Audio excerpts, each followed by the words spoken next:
Hey guys, it's Aria. Welcome back to my channel. Today's video is going to be showing you guys how I made this vintage inspired set of Minnie Mouse ears for my bestie Erica for her birthday, I think last year. But I finally got this tutorial edited and uploaded for you guys. I really hope you enjoy it. I'm going to be showing you how to make the ears and this tiny little hat. Let's jump into it.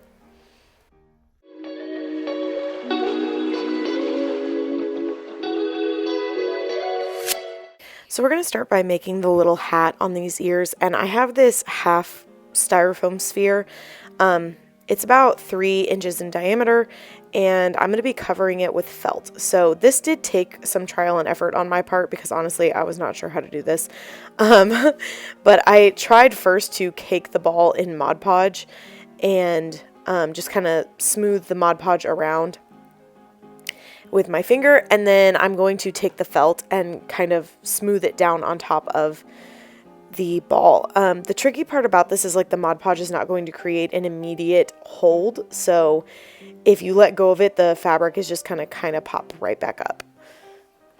So the next thing I attempted to do was to smooth it back down onto the Mod Podge, but then use pins to hold it in place.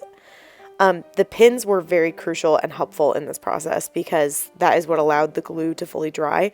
I tried to like T-pins at first, but they were leaving too big of a hole, so I did end up just using plain sewing straight pins. After pinning the top down, I took more Mod Podge and I am going to be brushing this on. I did end up just using my finger for all of this though, because my hands were able to really like push the Mod Podge into the fabric, and you're essentially trying to make this fabric really stiff. So I started with the brush, but I do end up just using my hands to essentially smush the Mod Podge down into the felt to force it into this shape. Once I had caked Mod Podge all over the top of the hat, then I started pinning the bottom of the hat in place. Now this is a part where you're going to definitely want to take your time.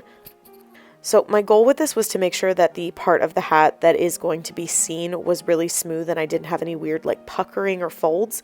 So I'm working my way around the hat and creating almost pleats on the bottom, and then pinning those in place. I did use a lot of pins to do this because I wanted to make sure, again, that the part that you're going to see was nice and smooth and that the weird folds were on the bottom of the hat because we won't see that part.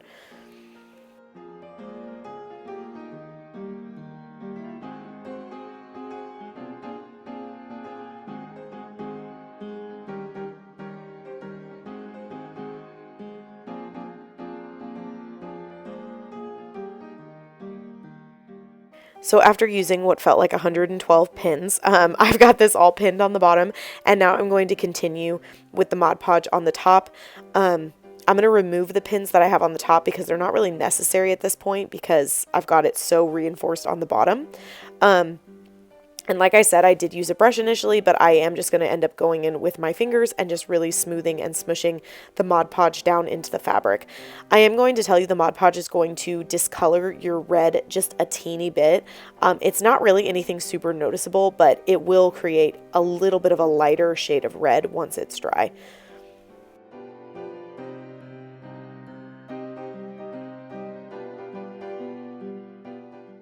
And then I wanted to show you guys, this thing is like soaking wet with Mod Podge at this point. So I am just really firmly pressing around it to try to even out the Mod Podge so that if that discoloration did happen, it would be really even.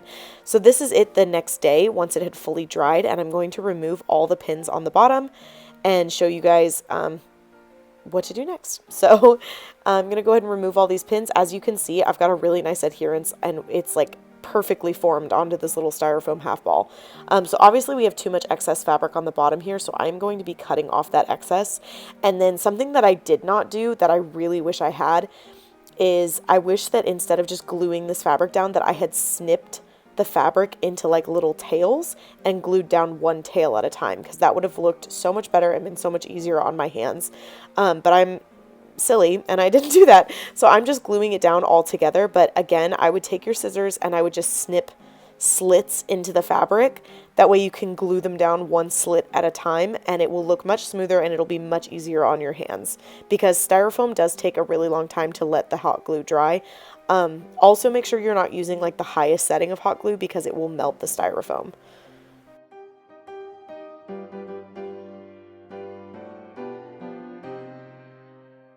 So after working my way all the way around and allowing that glue to fully set and dry and cool off, I'm going to be moving on to the next step. Now pause for a second, because this next step I'm going to show you the mistake I made, which is that I just went ahead and glued on the felt around the side. I am going to end up ripping that off though, and the reason I'm showing you it is because you're going to see a little bit of glue residue on my hat in the next step when I do it correctly. But I did try to just glue the felt around the base of the hat to create like that little lip on her hat. And then I was like, oh, this looks terrible. Let me try again. So then in a much more intelligent choice, I cut a piece of felt that was not just a scrap piece to be even all the way around. And I'm using this little marker thing. I don't know what this tool is called. It's kind of like a rotary blade, but it doesn't cut. It just pokes little markings into your fabric so that you can see where you should cut. But after evening out the edge of my fabric, I cut about a 2-inch piece of felt that I knew would fit all the way around the hat. I did cut mine just a little bit short. I'm not exactly sure what happened because I did measure it. I don't know if I didn't pull it tight enough or what. But the reason I cut a 2-inch strip is because I planned on folding this to give it a really nice edge.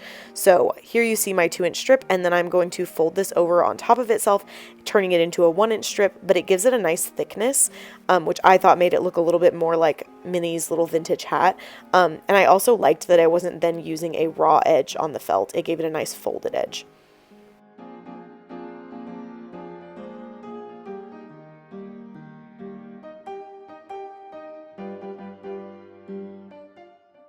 So after that had dried, then I'm just going to take this and glue it around the edge of the hat. And you guys can already see here how much nicer this looks than my first attempt.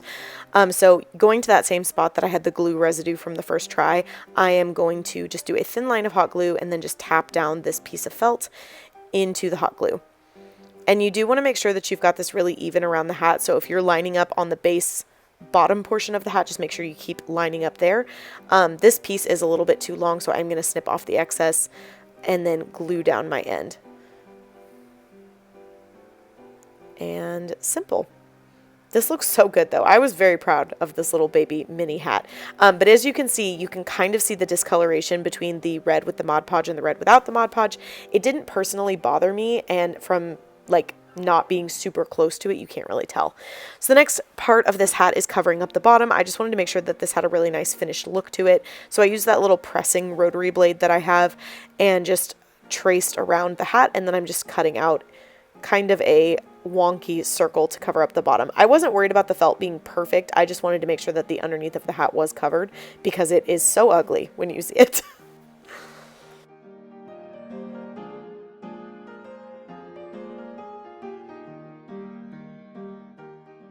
And then I just applied a pretty good amount of hot glue to attach this. I would suggest you don't get too close to the edges with your hot glue, just because it would really stink to have hot glue like seep out the edges after you did all this work to make it look nice and pretty. So I still felt like the hat was a little bit lacking, so I found this red pom-pom trim in my stash, and I decided to glue this around the bottom portion of the hat, so the base of the hat. I just thought it gave it a really nice finished look, and I also think that it reminded me a little bit more of that vintage Minnie Mouse vibe, so I am going to be gluing this all the way around the base.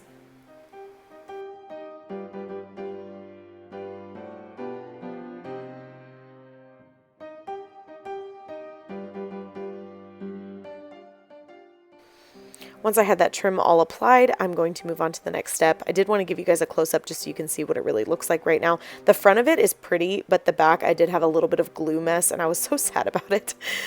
So then I was kind of playing with the idea of adding more pom-pom trim to the top portion of the hat, but I did want to see what it looked like with different versions of the little daisy flower poking out. So I have these little daisies from Dollar Tree, and I was just going to cut one to be a little bit smaller so that it's not quite so ginormous on this teeny little hat.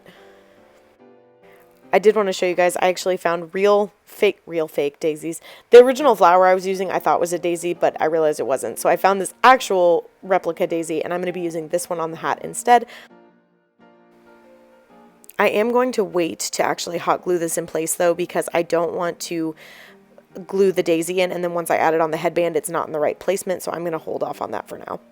So next we are going to be moving on to the ears, and for these ears I do have a special template for you guys linked down below. It's not my normal template, but I made it based off of my normal template. So I just kind of traced my foaming batting template, which is the smallest of the 3 for the adult size ears, and I'm cutting this out of craft foam, and then I am going to alter the template, which I'm just including in case you guys like have your own ideas or inspiration and you should want to kind of see how I did it. So the goal of this was to figure out what portion of the ear did I need to cut off in order to accommodate the hat, because I didn't want the ears to have to shift down on the headband and look super wonky. And I figured it was easier to cut a portion out of the ear as opposed to trying to cut a chunk out of the hat. So I took another set of ears that I have, and I'm trying to use that just to kind of figure out spacing. This was a lot of like just kind of fiddling with it to figure it out, and then eventually I do just end up cutting out a chunk and trying to figure out the right shape and angle. So I'm including this just because I think it's a little bit funny. I just kind of went for it and cut out that chunk, and then I was like, oh no, that chunk was too big. So I taped the chunk back on and then like slimmed down what I was doing.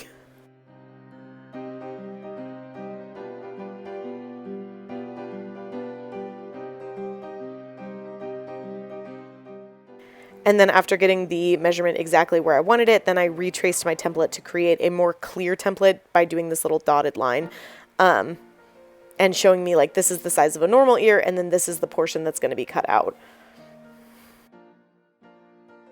So these next steps follow my pretty usual method of making ears, which is tracing this template 4 times onto a piece of cardboard. The one thing I will tell you is right now it doesn't really matter if you cut them all the same direction, but when you go to assemble them, you will need to make sure that you have mirrored images. So you need 2 where the notch is on the left side and 2 where the notch is on the right side, because I know you can only see 3 ears here, but I do end up cutting out 4. But you need them to go opposite directions because obviously you want the inner corner of the ear to accommodate the hat. Now for the felt and the fabric, I'm just going to be using my normal ear cutting line template, which is my largest template, and I'm going to be cutting 4 white felt pieces and cutting those out, and then I'm going to start gluing the felt pieces onto the cardboard pieces. So this is going to be, again, very similar to my normal method. There's just one teeny tiny little change I'm going to make. So I'm going to start at the top and do a thin line of hot glue and just fold over my felt and tap it down into the hot glue. I'm going to work my way around the edges. The only difference for this set is that once you get to that little notch, I'm going to do a little snip in the fabric in order to make it easier to glue down. So here you can see me just do a tiny little cuts in the fabric, and then cut it into, I believe, 3 pieces, and I'm just going to fold those over one at a time. This will help me make sure that there's no weird puckers or folds in the fabric. And then lastly, I'm going to glue and fold up the bottom portion of the ear as well. I didn't show myself cutting out the fabric pieces, but it is the exact same thing as the felt pieces. Just find yourself a blue polka dot fabric, trace 4 of the cutting line template onto it and cut those out, because we're going to be gluing that portion on next. Again, I'm sorry I don't have that footage for you guys. I don't know why I didn't film it, but it's the same thing. It's a repetitive step. So here I have the ear template, or the ear cutout of the polka dot fabric. This is a felt, and I have had this for years. I've just been waiting to make Minnie Mouse ears with it. And I'm going to fold this over and tap this down into the fabric and work my way all the way around the ear, the exact same as I just did with the felt.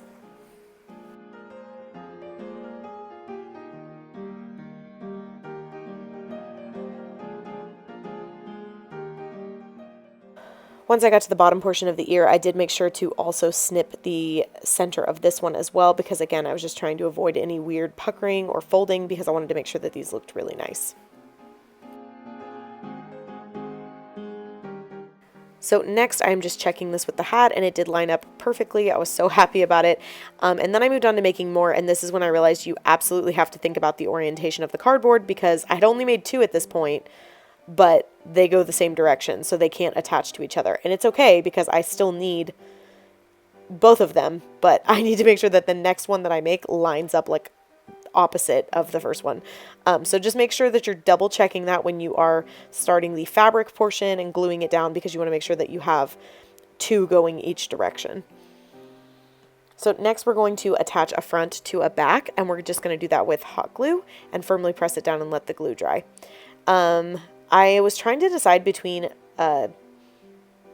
like an edging on the ear, and I wanted to make sure I chose this before attaching the front to the back, because if I did end up going with the lace, which I do, I need to do the lace before I attach the ears together, because I like it to be inside the ears when I do a lace. So you can see me here doing some hot glue around the ear and then just tapping down the lace into the hot glue around the edge. I just think this is a lot more finished and nice when you're using a lace edging as opposed to a pom-pom trim. And then I'm just going to glue this all the way around, cut off the excess, and then we will apply a pretty good amount of hot glue to the center of the ear, firmly press down the front onto the back, and then we have one ear complete.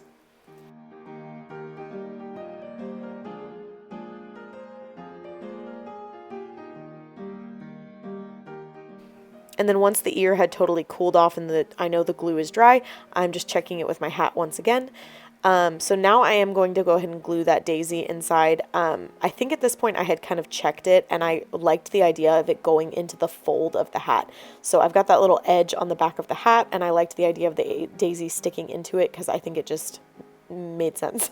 So now we're going to look at applying everything to the headband. Now I did decide to apply the hat first because I knew that if I could get the hat perfectly centered, then the ears are totally easy. You don't even really need the ear spacing template for this one because the hat is going to dictate where the ears go. You just want to make sure that that hat is centered. I would even suggest like putting on the headband and putting it on in the mirror and just looking at it on your head and trying to mark where the hat should go, because if you can get the hat perfectly centered, then your life's easier. Because next we're going to glue on the ears, and this part is so easy because you are literally just gluing that ear to touch the hat. I did have a little bit of a gluey mess on the edge of one of these, and so I did decide to add more of that lace trim onto the bottom. Plus I really loved just the feminine detail of the lace. I thought it was so cute for Minnie Mouse. So even if I hadn't had a little bit of a gluey mess, I still would have added this trim. After you've added the trim onto the base of the ear and attached everything, you are good to go. These ears are totally done. This is what they look like all complete. As you can see, there's a little tiny gap under the edges of the hat, but that's to accommodate for when you put the headband on your head. It's going to, you know, kind of bend the headband a little bit. So it will look so nice when you're wearing them. I'm so proud of these. I think they came out very homage to vintage Minnie, and I hope you guys really enjoyed them. Thank you guys so much for watching. If you are interested in more ear tutorials, please check out my playlist linked down below, and I will see you guys in my next one. Bye!